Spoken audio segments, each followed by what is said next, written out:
119వ కీర్తన.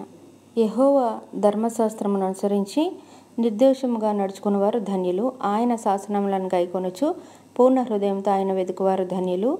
వారు ఆయన మార్గములో నడుచుకొనుచు ఏ పాపము చేయరు. నీ ఆజ్ఞలను జాగ్రత్తగా గైకొనవలెనని నీవు మాకు ఆజ్ఞాపించి ఉన్నావు. ఆహా, నీ కట్టడలను గైకొన్నట్లు నా ప్రవర్తన స్థిరపడి ఉండెన ఎంత మేలు. నీ ఆజ్ఞలన్నింటినీ నేను లక్ష్యం చేయుచున్నప్పుడు నాకు అవమానము కలుగనేరదు. నీతిగల నీ న్యాయ విధులను నేను నేర్చుకున్నప్పుడు యథార్థ హృదయంతో నీకు కృతజ్ఞతాస్తుతులు చెల్లించెదను. నీ కట్టడలను నేను గైకొందును. నన్ను బొత్తిగా విడనాడకము. యవ్వనస్తులు దేని చేత తన నడత శుద్ధిపరచుకొనుచుందురు. నీ వాక్యమును బట్టి దానిని జాగ్రత్తగా చూచుకొనుటకు చేతనే కదా. నా పూర్ణ హృదయంతో నిన్ను వెతికి ఉన్నాను. నన్ను నీ ఆజ్ఞలను విడిచి తిరగనీయకము. నీ ఎదుట నేను పాపము చేయకుండానట్లు నా హృదయంలో నీ వాక్యము ఉంచుకొని ఉన్నాను. యెహోవా, నీవే స్తోత్రము నొందదగిన వాడవు. నీ కట్టడలను నాకు బోధించుము.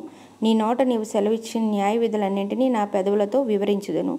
సర్వసంపదలు దొరికినట్లు నీ శాసనముల మార్గములను బట్టి నేను సంతోషించుచున్నాను.